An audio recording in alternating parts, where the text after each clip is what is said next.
The session is being presented by Rajasthan Patrika and Maruti Suzuki.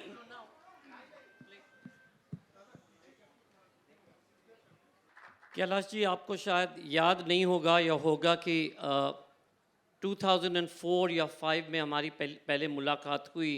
Kailash और परेश ने मुझे कहा कि हमारे साथ एक शख्स जुड़े हैं जिसका आवाज़ सुन के आप चौंक जाओगे। और शायद इन्होंने वो स्टूडियो में गए, पहला गान उन्होंने उनके साथ किया था और really it touched my soul. Fast forward to pre covid, maybe about 7 years ago, 8 years ago, Kailash मुझे घर बुलाया, खाना खिलाया, थाली में पूरा सजाया और फिर उन्होंने मुझे कहा कि मुझे एक किताब लिखना है। तो मैंने कहा लिखो। तो इसे मैं कैसे लिखूँ? ऐसे बस स्टोरी बनाओ, जो भी है आपके मन में, आपके दिल में बोलो। So Kailash, let's start with how this book came about. मैं आप सभी को प्रणाम करता हूँ। संजय, आपको नमन करता हूँ, आपको वैशाली प्रणाम करता हूँ। और इतने प्यारे, पहली बार इतनी संख्या में एक साथ एक जैसे पढ़े लिखे दिख रहे हैं, इसके लिए भी मैं आपको प्रणाम करता हूँ। वरना भारत में सब कुछ मिक्स एंड मैच वाला चक्कर चलता है। हमारी तो ऑडियंस भी 50-50, 60-60 हज़ार की होती है। कई लोग तो चलते हैं लेकिन देखते कहाँ हैं पता ही नहीं है, उसी भीड़ में। लेकिन कितने प्यार से आप लोग बैठे हुए हैं, कुछ लोग नीचे भी बैठे हैं तो भी मुस्कुरा रहे हैं। तो बहुत ही शांत और एकदम कंपोज्ड क्राउड देखकर बड़ा प्यारा लगा। संजय ने एक बात प्यारी प्रारंभ में ही बोल दी कि शुरू में ही जब हम मिले तो हृदय एक दूसरे का छू लिया। जिस तरह से गाने वाले में फ़र्क होता है तान और बेतान का, ऐसे ही सुनने वाले में भी फ़र्क होता है ज्ञान और बेज्ञान का। देखो, सुनने वाले तो बहुत हैं और दिल सबके पास है, लेकिन जब ज्ञान हो, जब थोड़ा एस्थेटिक्स हो, जब थोड़ा क्राफ्ट हो सुनने वालों में भी, तो तमीज़ अलग से पता लगती है। तो जब हमें ऐसा मिला कोई, क्योंकि हम भी नए नए शुरुआत हमारे करियर की हो रही थी, तो एक से एक कलाकार हमको मिल रहे थे। कहने को कलाकार हम थे, लेकिन मिल हमको ज़्यादा रहे थे। ऐसे में अचानक एक संजय रॉय मिला, उसकी टीम मिली। उसकी टीम का नाम ही टीम वर्क आर्ट्स ये था। तो थोड़ा मुझे डाउट हुआ, यार वो भी दिल्ली में और ऐसा इंसान थोड़ा डाउट सा हो रहा है। वैसे ये जो कॉन्वर्सेशन है आपके बारे में है, मेरे बारे में नहीं। तो वहाँ से ये बात एक दूसरे के लिए एडमिरेशन, जैसे एडमायरेशन जो हुआ, वहाँ से शुरू हुआ। फिर हम लोगों ने बहुत सारे कॉन्सर्ट साथ में किए, बहुत सारे कॉन्सेप्ट्स पे बात की। फिर दिल ऐसे जुड़ते गए कि अब ये फैमिली हैं। और ऐसे ही अंतरंग बातों से ये बात निकली 4-5 वर्ष पहले कि मैं भी एक बुक लिखूंगा, क्योंकि बहुत सारे फैंस हमारे, बहुत सारे प्रशंसक बोलते हैं कैसे आप ये गाने लिखते हैं, कैसे तू जो छूले प्यार से आराम से मर जाऊं, तू धरे जहां पाँव तो मुस्काए ये धरती, हमारी बिनती सुन लो आन। कैसे लिखते हैं आप, किस हालात से, किस जज्बात से ये लाइनें आती हैं। और बहुतों ने, आप लोगों में से ये भी कहा कि ये सिर्फ शब्द नहीं है, इन शब्दों के पीछे बहुत कुछ छुपा है। तो तभी ये हमारी तेरी दीवानी पुस्तक का मन में संकलन आया। और इस संकलन में आप ही लोगों के दिया हुआ ये शब्द था। ये शब्द नहीं है, शब्दों के पार हैं। इनमें आपके छुपे हुए जज्बात हैं, आपके छुपे हुए इमोशंस हैं, जिनको परमात्मा ने, आपका कैलाश खेर एक रचा, उसके अंदर ये भरा कि इतना कुआं भर देता हूं तुझ में अमृत का कि इसको बांट, जितना बांट सके, जितना सोलैस दे सके इस दुनिया को। तो ये गाने पहले आपके हृदय तक पहुंचे। जैसे गानों ने आपका हृदय जकड़ लिया, उसके बाद आप ही लोगों से ये रिक्वेस्ट आई 10 साल से कि आप इसकी ये कहानियाँ बताइए ना, such interesting stories behind these songs, why don't you come up with this book तो ये तब ऐसा हुआ। अब हम लोग क्योंकि बिजी इतने होते हैं कि समय नहीं देते। परमात्मा ने बोला दूंगा सब कुछ, बस वक्त नहीं दूंगा। और उसका नतीजा ये हुआ कि जो बीज 10 वर्ष पहले अंकुरित हुआ था वो अब फलित हुआ है, तेरी दीवानी शब्दों के पार के रूप में। कैलाश जी, थोड़ा बैकग्राउंड में चले जाते, पास्ट में चले जाते। आपका पिताजी खुद तो म्यूजिशियन रहा। पिताजी म्यूजिशियन तो नहीं थे संजय जी, वो एक पंडित जी थे, यज्ञ करते थे, कथाएं करते थे। और भारत में यज्ञ कथा करने वाले लोग जो हैं कभी कभी सत्संग भी करते हैं। तो जो वो कभी कभी सत्संग करते थे, उनका शौक भी किसी पैशन से कम नहीं था। और आज की पैशन भी आप देखो तो लगता है शौक में गा रहा है, शौकिया गा रहा है। बात करेंगे वो पैशन की, रीलों पे उनके हो सकते हैं, इंस्टाग्राम पे मिलियन उनके फॉलोवर हों, जब उनको आप मंच पे देखते हैं तो शर्म सी आती है, अरे यार ये भारत को रिप्रेजेंट कर रहे हैं। तो वो शौकिया तौर पे गाते थे, लेकिन ऐसा गाते थे कि 4-5 साल का बालक कैलाश खेर पगला जाता था। और वो उनको पिताजी के रूप में ही नहीं सुनता था, वो ऐसे सुनता था कि जैसे स्वतंत्र आत्मा को कोई सुन रहा है। और वो बालक शरीर में बैठकर भी कोई बड़ी सी सोच वाला एक आत्मा बिठाई है परमात्मा ने, और वो सुनकर उनको चकित हो रहा है। क्योंकि वो गाते थे ऐसा, नदी किनारे धनुष धरा था, धनुषा में बाण नहीं था जी, उसी धनुष से मारा मिर्गला, मिर्गा के घाव नहीं था जी। ये जो आध्यात्मिक रिडल्स थे, स्पिरिचुअल रिडल्स, पहेलियां, आध्यात्मिक पहेलियां, ये गाते थे। तो न केवल गाने से ज्यादा, पुनीत प्रणाम आपको, गाने से ज्यादा जो ये आध्यात्म की सूक्तियां होती थी, ये हमको आकर्षित करती थी। वहां से हमको लगा यार ये फेमस विधाएं भी हैं गायकी की, चित्रहार आता है, उसमें फिल्मी गाने आते हैं, लोग गजल गाते हैं, थोड़ी थोड़ी पिया करो। तो पता नहीं क्यों इस तरफ मन नहीं जाता।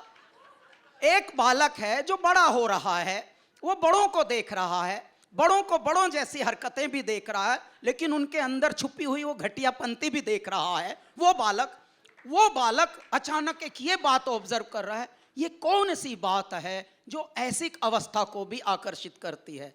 तो मैं आध्यात्म से अभिभूत अधिक था बनिस्बत गायकी का। गायकी तो बाद में आ गई, क्योंकि आध्यात्म की जब यदि आपकी जड़ें तगड़ी होती हैं तो वृक्ष कल्प वृक्ष ही होता है। 14-15 साल पे आप निकल पड़े गुरु को ढूंढने के लिए, क्या हुआ? तो कुछ ऐसी बात हुई दिल्ली में, जब आप दिल्ली के हैं तो दिल्ली के जो भी होते हैं उनकी दुनिया अलग है होती है इस धरती से। बाकी संसार एक तरफ, दिल्ली एक तरफ। क्यों एक तरफ? दिल्ली में नथिंग इज इम्पॉसिबल। दिल्ली में आप बोलिए जहाज चाहिए है मैनू, वो जहाज खरीदना है, मिल जाएगा जी। केड़ा चाहिए है? पानी का चाहिए, हवा का चाहिए। दिल्ली असंभव को भी संभव करने वालों की एक धरती, और त्वरित एकदम जल्दी से वहां सब हाँ है। बात कोई भी हो पहले हाँ कर दो भाई, अंबर पे छाता गाड़ना, हाँ हाँ हो जाएगा जी। अब ऐसी नगरी में यदि आप संवेदनशील हों तो कैसे रहे काम। हमसे ऐसी कोई बात हुई जिसकी वजह से घर छोड़ना पड़ा। और वैशाली, एक बार जब आप अनाथ हो जाते हैं, जब आप रन अवे चाइल्ड हो जाते हैं, तो आपको दुनिया अलग दिखती है, दुनिया को आप अलग दिखते हैं। वहां से कैलाश खेर का निर्माण हुआ। शुरुआत में तो बहुत कठिन रहा आपके लिए। आप क्लासेस देते थे, 150 रुपया शायद फीस, या 100 रुपया या 150 रुपया आप चार्ज करते थे। तो जो कठिनाई आपने देखा, और आज के वक्त जहाँ पे आपके सब सोचते हैं कि आपके पास सब कुछ है, Has कैलाश खेर changed? तो मुझे नहीं पता कि मैं बदला हूं, लेकिन हाँ मेरे दाता कहते हैं कि खुद एहसास नहीं मुझको अपनी हालत का, मैंने औरों से सुना है कि परेशान सा हूं। तो मुझे तो नहीं पता कि मैं बदला हूं या नहीं, लेकिन हाँ कुछ लोग, एक समय जब ये था कि मैं अपना अस्तित्व ढूंढ रहा था, एक समय वो था जब लोग हंसते थे, लोग उपहास करते थे, लोग कटाक्ष करते थे, अरे पढ़ता लिखता है नहीं, आवारापंथी की वजह से घर छोड़ के भागा है।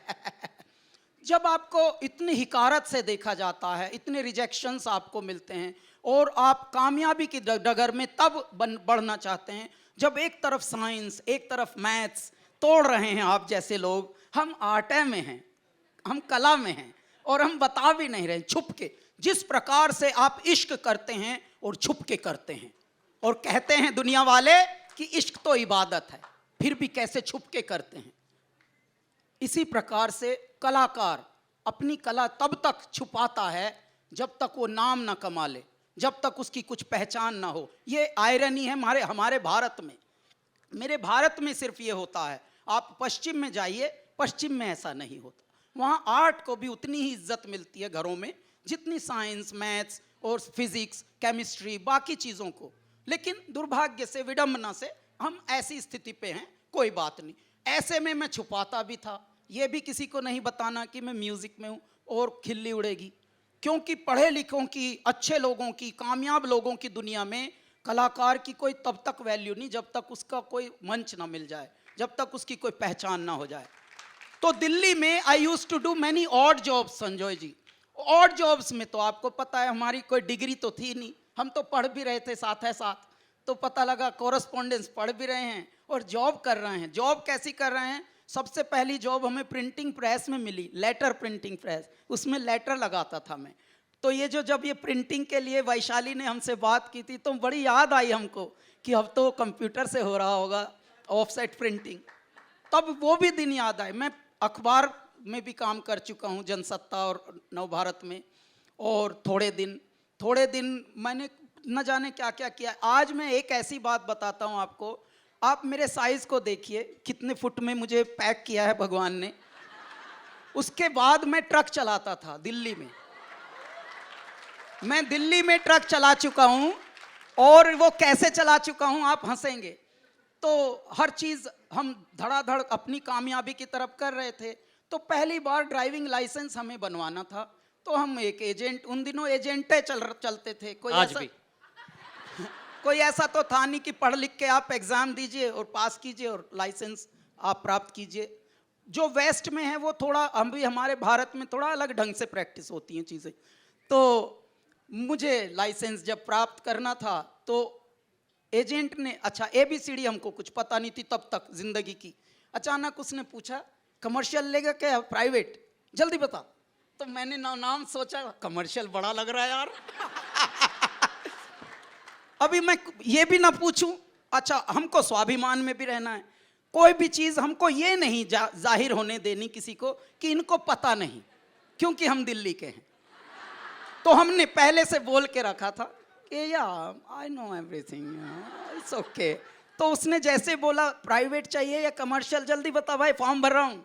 तो मैंने बोला कमर्शियल। अब वो 2 साल का हमें कमर्शियल ड्राइविंग लाइसेंस दे दिया उसने। अब जैसे लाइसेंस लेके हम बाहर आए तो 1-2 जो जानकार थे उन्होंने, अबे अब तो तू ट्रक भी चला सकता है, ये तो कमर्शियल का है, ये तो वो। तो मैं माथा पकड़ूं, अरे मेरे दाता ये क्या दे दिया इसने मुझे। अच्छा, मैंने अब उससे एजेंट से पूछा, यार मुझे तो ये ट्रक तो नहीं चलाने थे, मुझे कमर्शियल चीज़ें तो। यार तू नहीं तो कमर्शियल बोला था। अब इनका आप इसको प्राइवेट करा देंगे? हाँ, फिर से 250 रुपये लगेंगे। तो उतने हमारे पास थे नहीं। तो मैंने मजबूरी में, न जाने दाता कश्तियाँ लाख नज़दीक साहिल सही, पर खुदा फिर कोई चाल चल जाएगा। जब परमात्मा को निर्मित करना होता है आपको, तो विषम परिस्थितियाँ, चैलेंजेस, चुनौतियाँ, because you are the chosen one, that is why he is sending challenges। ऐसे आपका निर्माण होता है। इस तरह से हमने बहुत सारे ऑड जॉब्स किए साहब, घर छोड़ा, उसके बाद दुनिया देखी, दुनिया ने हमें देखा, बहुत सारे रिजेक्शंस, हर बात में रिजेक्शंस, और कहीं भी हम जल्दी से फिट नहीं होते थे। तो हमने विषमताएं, असफलताएं, अगली बुक यदि हमारी कोई आएगी तो वो, और जिसको हम बायोग्राफी भी कह सकते हैं, उसका नाम ही होगा, हम जबकि कोई नाम रिवील नहीं करता, नहीं तो नाम चुराते हैं लोग। लेकिन हम कितने पागल हैं, हाय लुटने में कितना मजा है, कैसे बताऊं। उसका नाम होगा prodigy of failures. We better tell Satish to copyright it immediately, Prodigy of Failures. Done. Kailash, ये बताओ कि कैलासा से कैसे शुरुआत हुई? तो जैसे ही ये पहला गाना, पहले तो हमको मुंबई में भी बहुत रिजेक्शंस मिले, और बोलते थे लोग, oh, it's not a hero kind of voice, you know. It's not a very, you know, today's sound. It's not that. पर आपने एक ऐड भी बनाए थे। तो सर जब हमने ये सुन सुन के रिजेक्शंस झेल के 3-4 साल मुंबई में भी काट लिए, और हम जिद्दी हैं थोड़ा, हम शिव अनुगामी हैं, शिव के अनुयायी हैं, जो शिव के अनुयायी होते हैं शिव जी ही है, इसके जो एनर्जी है ना, बस तांडव टाइप। वो थोड़े पागल होते हैं, वो थोड़े हट्टी होते हैं, वो थोड़े जिद्दी होते हैं। हम भी वही हैं। हमें जितना भी सितमगर तुझसे उम्मीदे वफा होगी जिसे होगी, हमें तो देखना ये है कि तू जालिम कहाँ तक है। ऐ मेरी दुनिया ने हमको बहुत हर्ट किया, लेकिन हम हंसते हुए बोलते थे पागल, ये कोई हर्ट थोड़ी है, अभी तो बहुत अच्छे अच्छे हर्ट बचा रखे हैं बाबा ने मेरे लिए। तो रिजेक्शंस मिलते थे, और ये पढ़े लिखे लोग हमको जो MBA टाइप के थे वो करते थे reject. I think this kind of voice maybe but I don't think so it's work. It is going to work. तो ये होता था। अब वो होते थे MBA। मैं बोलता हूँ जो जितने भी MBA टाइप के होते हैं थोड़े कंफ्यूज्ड होते हैं, और ये जितने अच्छे कंफ्यूज्ड हो वो CEO हो जाते हैं, क्योंकि उनके पास कंफ्यूज्डों की एक टीम रहती है पूरी। You better. बहुत सारे CEOs वहाँ पे खड़े हुए हैं, गोकुल बहुत बड़ा CEO मैं है वहाँ आपको पे। प्रणाम करता हूँ, जितने भी CEOs हैं प्लीज इसको हृदय पे लेना, ताकि आप भी लगे यार एकदम ताकि लगे कि एकदम यार चुभती सी बात कही है। तो उन्होंने मना किया, लेकिन परमात्मा जब चाहते हैं, कभी कंकर को बना देते हो हीरे की कणी, कभी हीरे को भी मिट्टी में मिला देते हो भी नहीं और हर जगह हो, तुम एक गोरख धंधा हो। मैं परमात्मा पे बड़ा विश्वास रखता हूं जी, प्रकृति पे बड़ा विश्वास रखता हूं, मैं इस कॉस्मिक एनर्जी पे, एक यूनिवर्स जो चला रहा है ये पूरी दुनिया, उस पर बड़ा मेरा एतकाद है। और उसी ने हमें ये भरोसा दिया, कोई बात नहीं, तू तो पागल बचपन से यही तो देखता आया है, ये कोई नई है क्या बात, रिजेक्शंस तेरे लिए नया नहीं है पागल। हाँ, कहीं तुझे एक्सेप्शंस मिले तो तुझ सरप्राइज होना कि यार ये मुझे बड़े बड़े मजे से रिसेप्शन दे रहे हैं मेरा। तो वो हुआ, और परमात्मा ने हमको जिंगल्स गवाने शुरू कर दिए मुंबई में। तो हम, क्योंकि शुरू में एक कॉल आई कि Kailash Kher, we want to record some jingle in your voice. मैंने पूछा ओके, आई एम रेडी, तो बताइए कहाँ आना है, क्या करना है। हाँ, और कितना देना है। महालक्ष्मी फेमस स्टूडियो आ जाइए, और ऐसे ऐसे है ये जिंगल, आपको कल गाना है, इतने बजे रिकॉर्डिंग है। सब कह के मैं हाँ मिलाता रहा। उसके बाद बोलता हूँ okay, what is the jingle. तो थोड़ा उनको लगा होगा कि सर का हुआ तो ये भी है भाई, ये भी हल्का नहीं है। तो उसने बताया ये ऐड कमर्शियल्स ये करके, और मैंने बोला ओ ओके आई नो। अच्छा, जिनको नहीं पता होता वो बहुत आई नो पेलते हैं। ध्यान से देखिए, ये मनोवृत्ति है मनुष्य की। अच्छा, जिनको खुद नहीं पता वो बहुत आपसे बुलवाते हैं, you know when I was in Singapore and trying to do my export business, अरे भाई मुझे कैसे पता होगा तेरे हालात, लेकिन कैसे सांचे में ढले हुए हैं सब, और बेचारे बोलते भी हैं और सुनते भी हैं उसी माहौल को। ऐसे में हम गए जिंगल गाने। वहाँ गए तो देखा बड़े प्रोफेशनल लोग अंदर बैठे हुए हैं, और उन दिनों हम हंसते नहीं थे। पता नहीं परमात्मा ने कुछ परीक्षा ले रखी थी उस घड़ी की, और गए हम जाकर। पर्सनैलिटी हमारी है ही थोड़ी अलग सी, तो वो देख के सब थोड़ा डिसेप्टिव से स्पेस में थे कि पता नहीं क्या होगा, कौन है क्या है पता नहीं। तो उन्होंने बोला प्लीज़ गो इनसाइड। तो मैं गया डबिंग रूम में, और अचानक बोला सिंग समथिंग। तो मैं मन ही मन सोच रहा हूँ यार बड़े पागल लोग हैं, सुना है कुछ सिखाते हैं, पहले बताते हैं, कुछ प्रैक्टिस कराते हैं, उसके बाद बोलते हैं आइए गाइए, लेकिन इन्होंने बिना कुछ बोले बोला सिंग समथिंग। मैंने बोला पागल, इसीलिए तो तुझे ट्रेनिंग अलग है टाइप की मिली है, सड़कों पे मिली है तुझे ट्रेनिंग। तुमने उस्तादों से सीखा है, हमने हालातों से सीखा है। और उसके बाद मैंने अचानक तनदुम तनुम तनना तन देरना तनदुम तनुम तनना तन देरना तनदुम तननुम तननुम तन देरना नदुम तननुम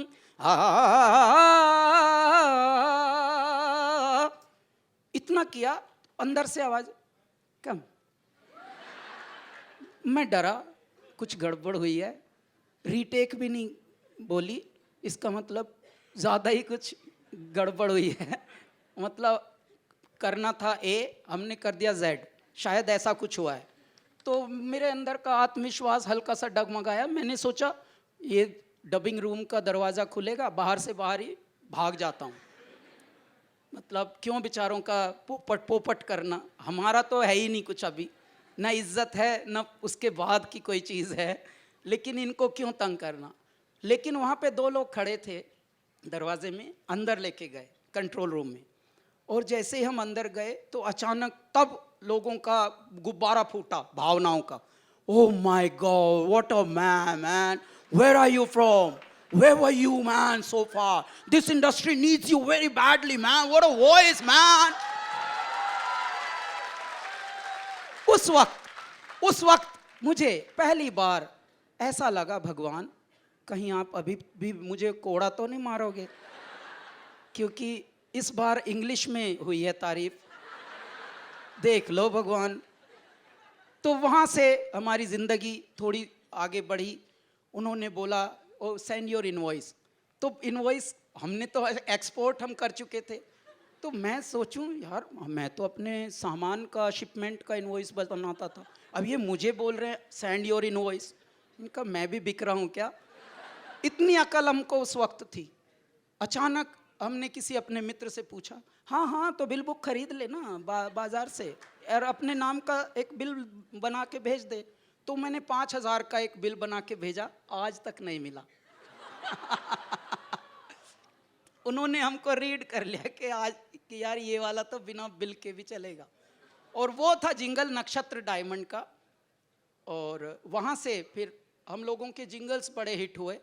फिर उन्हीं दिनों हमारा एक जिंगल पे जिंगल आते रहे, हमारी अंग्रेजी में तारीफ करते थे जहाँ भी हम जिस भी स्टूडियो में जाते थे।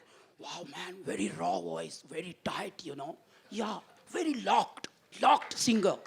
अच्छा ये सब टर्म बोलते थे। मैं सोचता था अंग्रेजी में तारीफ हो रही है, 2000 और बढ़ा दे, तो मैं इनवॉइस में 2000 और बढ़ा देता था।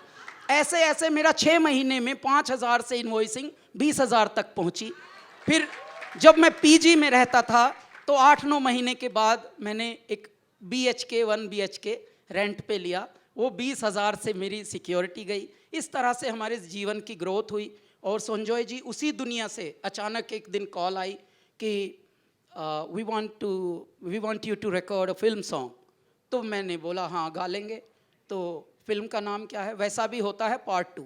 तो मुझे डाउट हुआ, नहीं चूरन दे रहा है, पार्ट 1 कब आई है, ऐसी तो कोई फिल्म ही नहीं। और ये फिल्म के नाम होते हैं क्या, वैसा भी होता है पार्ट 2, ये फिल्म का नाम है कोई। तो ये तो लग रहा है जैसे कोई डॉक्यूमेंट्री बना रहा है किसी चीज़ में। और वो सब हुआ। फिर उन्होंने पूछा how much will you charge. मेरे मुख से निकला 50,000। अचानक वो बोलता है dude have you ever sung any film song. नहीं गाया तो नहीं है। Dude even A lister singers like Sonu Nigam, Udit Narayan, they charge 10 grand. हाँ उतना ही दे देना। तो वहाँ से हमारे ये जिंगल्स हिट होते होते वो फिल्म का गाना मिला अल्लाह के बंदे। उसके बाद जैसे ही अल्लाह के बंदे बाहर आया 1 साल में, बस भगवान की बात ये थी कि जैसा हमने बताया था कि जितने रिजेक्शंस मिले थे उनको सबको सिलेक्शंस में बदला। और अचानक जिन्होंने वो MBA वालों ने कैंसिल रिजेक्ट किए थे, रिजेक्ट किया था, डिनायल्स दिए थे, उन्होंने बोला फिर फ़ोन करके या we are ready to release your album. That's when our career started. In 2006, our first album came, Kailasa, जिसका पहला गाना था तेरी दीवानी। और तेरी दीवानी बना कैसे, तेरी दीवानी बना कैसे, जब ये स्टोरी हम कहीं कहीं अपने पॉडकास्ट में किसी इंटरव्यू में बता रहे थे, तो तब पहले से ही लोग तो पीछे पड़े हुए थे कि you have such interesting stories behind your lyrics, because your lyrics itself is a story। कहीं ना कहीं वो एक फिल्म है, हमारी ज़िंदगी को टच करती है। कितने लोग हमारे फैंस बोलते हैं ये गाना तो आपने मेरे लिए ही लिखा, मेरी ज़िंदगी की कहानी है ये, सैया तो आपने मेरा ही है, सैया इज़ माई सॉन्ग। मैंने कहा हाँ हाँ, it's all your songs, it's not any more any particular one. तो ऐसा वाला हुआ, और उसके बाद वही कहानियाँ अब ये पुस्तक के रूप में आई हैं। तो दिल्ली से ही इस गाने का निर्माण हुआ। आप ये पुस्तक खरीदेंगे तो बड़े सस्ती है आज के समय के हिसाब से, तो क्योंकि सस्ती और महंगी की भी परिभाषा भगवान ने हमको क्या सिखाई, सस्ता महंगा कुछ होता नहीं, बस स्थिति होती है जो महंगी और सस्ती तय कराती है। क्यों? क्योंकि टके का ऊंट बिक रहा था, लेकिन टका नहीं था, ऊंट बड़ा महंगा था। टका जेब में है नहीं तो ऊंट बड़ा महंगा है। समय बदला, अब लाखों का ऊंट बिक रहा है, लेकिन करोड़ों पड़े हैं। अरे 100 ऊंट ले ले यार, बड़े सस्ते हैं। When you can afford, things are easy, things are affordable. When you have no money, then things are expensive. तो इस तरह से हुआ। ये पुस्तक आप लें, इसमें एक एक कहानी पढ़ें, जो भी गानों ने आपका दिल छुआ है। एक स्पेशल गाना है, दौलत शोहरत क्या करनी, तेरे प्यार का सहारा काफ़ी है, ये महल अटारी नहीं चाहिए, तेरे दिल में गुजारा काफ़ी है। इसी गाने को डेमो हम बना के लेके गए थे, जो रिजेक्शन मिला था। और ये गाने के साथ साथ हमने 1-2 गाने नुसरत साहब के भी गा रखे थे उस डेमो में। पियारे पियारे पियारे पियारे थारे भी न लागे नहीं महाराज यारे। तो जिन्होंने हमें रिजेक्ट किया था उन्होंने क्या बोल के रिजेक्ट किया, you know these 2 songs of Nusrat, these are already we have, this is nice, but these 2 originals of Nusrat, they are nice, we will create them. वो मेरे थे दौलत शोहरत, वो उनको नुसरत जी का खुद ही तय कर लिया उन्होंने। अच्छा हम चुप, क्योंकि जब आप बोलने की स्थिति पे नहीं होते हैं तब आप चुप रहते हैं। जो चुप रहता है वो बहुत अच्छे से इस दुनिया से बहुत कुछ सीख सकता है। तो वो एल्बम तब रिजेक्ट हुई थी इसीलिए कि अच्छा ये इनका है, oh I think it's not going to work. भाई ये कैसे बदल गई कहानी। ये अगर आपकी दृष्टि में किसी बड़े उस्ताद का गाना था तो आप रिक्रिएट करा सकते थे, तब आप उसको रिस्क ले रहे थे। तो दुनिया कैसी है ये परमात्मा ने दिखाया। अब वही सारी स्टोरीज, वही सारे एनेक्डोट्स इस बुक में आए हैं, तेरी दीवानी शब्दों के पार। मैं आप सबसे ये इजाज़त ले रहा हूँ कि I am not going to do questions, I am going to ask him on behalf of everybody to sing a few lines from each of the songs. आप सबको पता है कि he is also going to be performing आज शाम को at the music stage. Oh okay okay okay, कल शाम को at the music stage. But let's hear him. And are the tickets still available कल के लिए? Okay. 2-3 और मेरा फेवरेट भी गा दीजिएगा। तो अच्छा देखिए कॉन्सर्ट तो यहीं शुरू हो जाएगी फिर। मेडली। हाँ वाह बहुत अच्छे। तो आप पहले बताओ, फिर मेरा मन तक आने दो क्या क्या तरंगे आएंगी।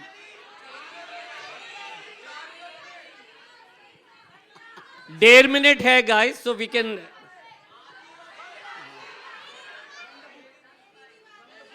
या वही मैं किताब का ही एक गाना गाता हूँ। सैया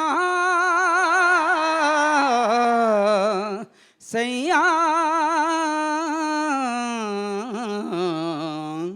तू जो छू ले प्यार से आराम से मर जाऊं मैं, आजा चंदा बाहों में तुझ में गुम हो जाऊं मैं, तेरे नाम में खो जाऊं। सैया सैया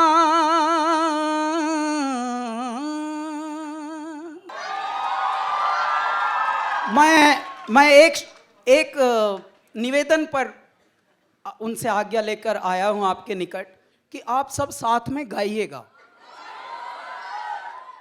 ठीक है? क्योंकि दुनिया के होते हैं फैंस, हमारी होती है फैमिली। जब हम मुंबई आए थे तो हमको पत्ता भी कोई जानता नहीं था पेड़ का, चिड़िया भी हमें जानती नहीं थी, कबूतर तो दुनिया में हर जगह पाए जाते हैं, वो भी हमें नहीं पहचानते थे। लेकिन आज जिधर से जाते हैं, भले आपको लगी हो, लेकिन पहले गाड़ी से उतरते ही sir 1 photo sir, 2 photo, 4 photo, ये कौन कर सकता है? ये परिवार के ही लोग कर सकते हैं। ठीक है, तो हम आपको ये टाइटल ट्रैक जो बुक का है वो गाएंगे।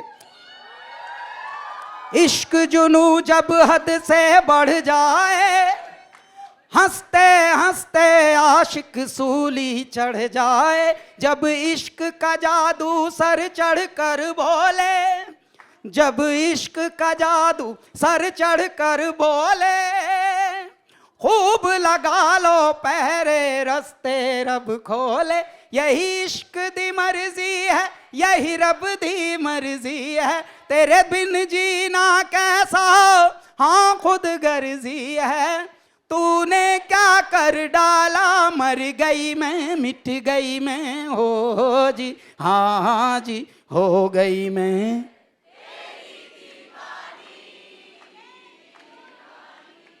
तेरी दीवानी दीवानी।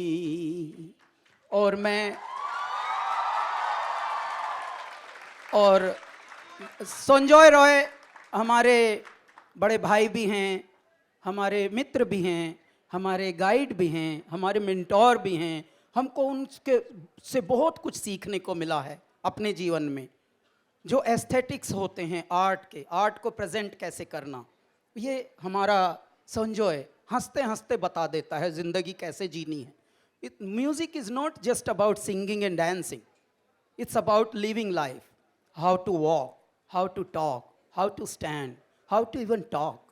कितना बात करना है, बात सब कर रहे हैं, लेकिन क्या पता है कि कितनी बात कर रहे हैं लोग, कहाँ तक जाना है, सब बजट से बाहर चले जाते हैं। तो मैं उनके लिए एक लाइन गा देता हूँ उनकी चॉइस का। कहत कबीरा सुनो भाई साधो, सुनो भाई साधो, सपने में प्रीतम आवे, ए सपने में प्रीतम आवे, तपन यह जिया की बुझावे, नहीं हरवा आ, नहीं हरवा, नहीं हरवा आ। हरिओम, नमस्कार। ओके। तो हम लोग, बहुत लोग अभी भी हमारे मीडिया जो होते हैं यहाँ के भारत के, उनको आर्ट और म्यूज़िक का फिल्टर करना नहीं आता। वो गायक को सब गायक को बस गायक है समझते हैं। आप भी हंसेंगे, हाँ तो गायक को तो गायक है समझना चाहिए। हमारे यहाँ फिल्मी चैनल जो होते हैं वो नाम रखते हैं म्यूज़िक चैनल, जबकि वो म्यूज़िक चैनल हैं या नहीं, वो फिल्मी म्यूज़िक चैनल है। याद रखना, there is a huge difference. हमारे यहाँ जो म्यूज़िक रियलिटी शोज़ होते हैं वो म्यूज़िक रियलिटी शो ये बोल के बेचते हैं, और आप जैसे बड़े बड़े लोग उनको स्पॉन्सर करते हैं, लेकिन दे आर ओनली फिल्मी म्यूज़िक रियलिटी शो। म्यूज़िक से उनका कोई लेना देना है ही नहीं। 2% जो वो भेलपूरी बेच रहे हैं in the name of film music, वो उसको प्रमोट करते हैं। तो हम ऐसी एक विधा लेकर चल पड़े हैं कैलासा के माध्यम से, आपके बैंड के माध्यम से, नॉन फिल्म म्यूज़िक के माध्यम से। जब मीडिया को भी हम थोड़ा बताते हैं डिफरेंस को, पहले खुद एजुकेट बनो ताकि आप लिख सको, बैंड्स के बारे में लिखो, बैंड कल्चर क्या है। बैंड्स के जो म्यूजिशियंस होते हैं उनकी अपनी अलग फॉलोइंग होती है, उनके अलग फैंस होते हैं, उनकी अलग डिटेलिंग पता होती हैं जो टिपिकल फैंस होते हैं। जैसे हमारे कैलासा बैंड में बेस प्लेयर नरेश कामत हैं, तो उनको एलएस तलक से भी लोग कमेंट्स लिख के कुछ अच्छी बातें बोलते हैं, oh that day you played in that song on stage and that was the highlight what you played. तो इस तरह से मैं हम सभी से निवेदन करता हूं कि म्यूजिक को, आर्ट को और गहरे से अपने जीवन में आत्मसात करें। और एक गाना है फिल्मों में, बहुत लोग पूछते हैं आजकल आप फिल्मों में बहुत कम गा रहे हैं।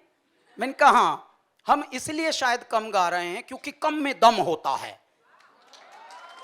ये जो हमने पत्थर पहना हुआ है कान में, ये बहुत महंगा है। भूख लगी थी एक दिन, मैंने सोचा चाट के शायद भूख मिट जाए, नहीं मिटी, फिर भी महंगा है। क्यों है? क्योंकि ये कम है, और जो कम है उसमें दम है। ऐ मेरे भारत, कम की वैल्यू करना। ऐसा ही एक गाना आया बाहुबली फिल्म में,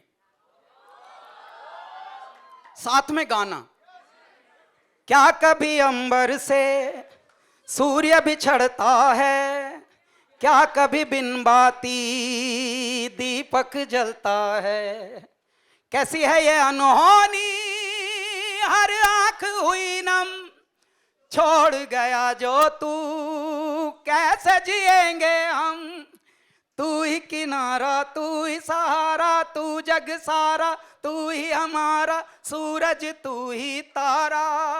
मेरे साथ गाइए, जय जय स्वामी देना साथ हमारा, जय जयकारा जय जयकारा, स्वामी देना साथ हमारा। Ladies and gentlemen, the amazing Kailash Kher.